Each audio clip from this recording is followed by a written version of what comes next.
I'm Jessie. Welcome back to my channel. Today we are talking about books with a ton of hype surrounding them, but that I think really deserve that hype. So I've talked about the overhyped books, I've talked about the underhyped books. These are now the books with hype that's just right. The Goldilocks of hype, if you will. So without further ado, let's get into the video. The first book I'm going to talk about is probably one of my favorite books of all time, and that is The Nightingale by Kristen Hanna. This book is so hyped and so talked about and so beloved everywhere. If you haven't read it, please, please, please pick it up, make it the next book you read.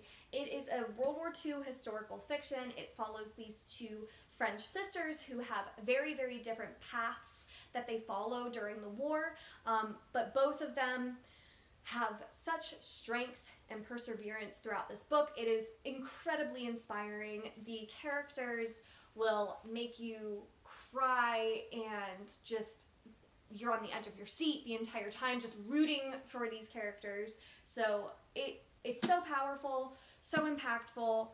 Please, dear God, read this book. The next book I'm going to talk about is Outlander by Diana Gabaldon. So this is the book that the popular Starz TV show is based on, and I think that it definitely deserves all of the hype and popularity surrounding it. It follows a woman named Claire who is living in 1945. She was in World War II working as a combat nurse and is now, after the war, reunited with her husband. They are on a vacation, kind of rekindling their flame, and she is out exploring one morning by herself and comes across this structure, this like rock formation that is very interesting. So she's exploring that a little bit more, ends up touching one of the rocks and gets transported through time back to 1743. Yes, she gets transported back to 1743. So it follows her story, kind of her trying to figure out how to survive in the 18th century as a 20th century woman. And it also follows her meeting a man named Jamie. And Jamie is a Scotsman. He is very intriguing to her, and they end up going on this incredible love story. It is so good. Their love story is definitely one for the ages, not overhyped at all. It is so good, so rich and detailed, and just everything you want from a love story. It's very explicit content in here. A lot of sex, there's rape, there's a lot of graphic content, so please proceed with caution.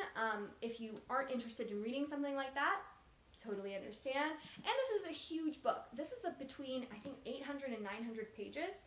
And the rest of the series, it's 8 books right now, you can see it.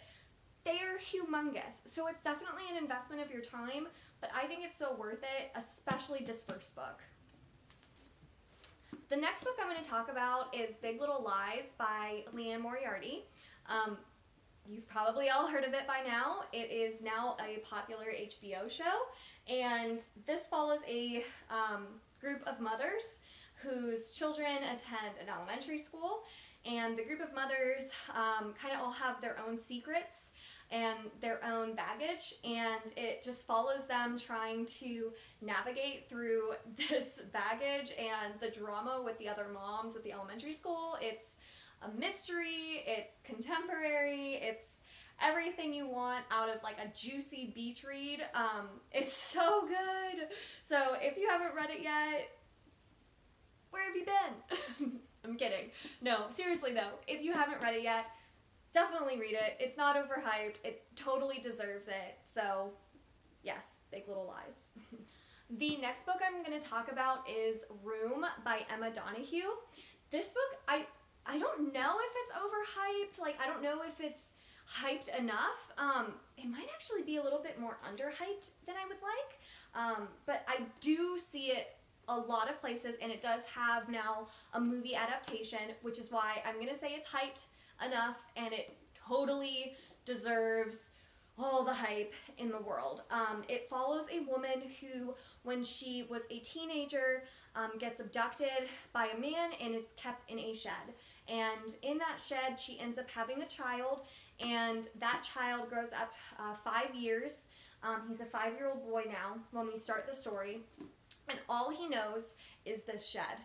That's all he's ever seen. That's where he lives with his ma, and it is actually told from the 5-year-old's perspective, which I didn't know going into the book. And it is a really hard story to read, and very, very hard to get through at times. But because it's told from the 5-year-old's perspective, it makes it all so much more like innocent and naive, and like easier to kind of grasp as a reader, because it's a really tough story, and it's so good though.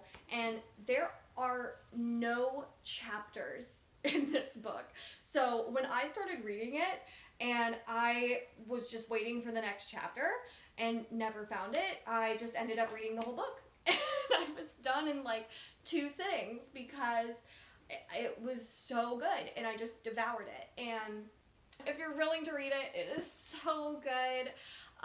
Just shows you the love and passion of a mother and a son, and Lord have mercy, it's good. So definitely pick it up if you're willing. All right, the next book I'm going to talk about is A Court of Mist and Fury by Sarah J. Maas.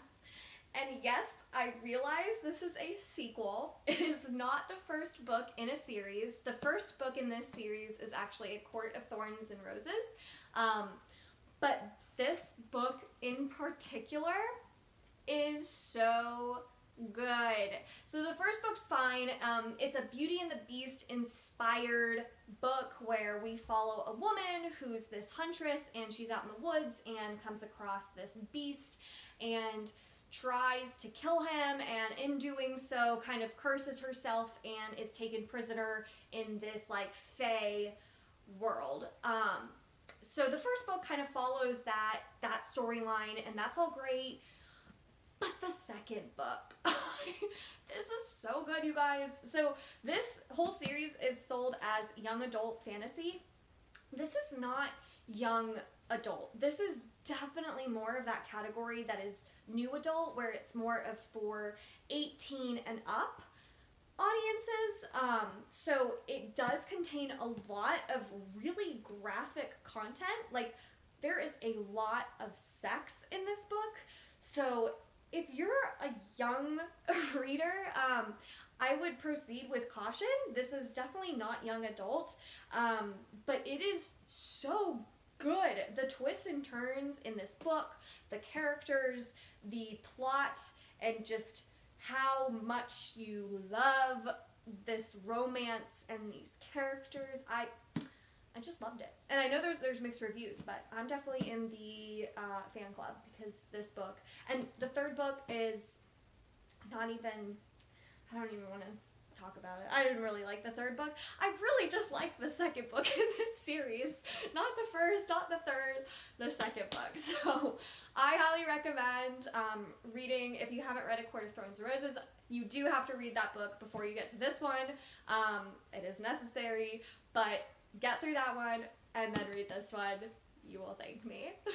And that's all I have for you today. Those are the books with a ton of hype that I think is totally deserved.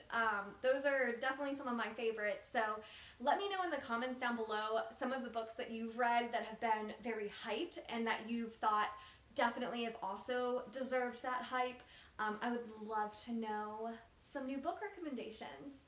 And if you like this video, make sure to give it a thumbs up, subscribe if you haven't already. I release new videos every Monday, Wednesday, and Friday. And until next time, bye.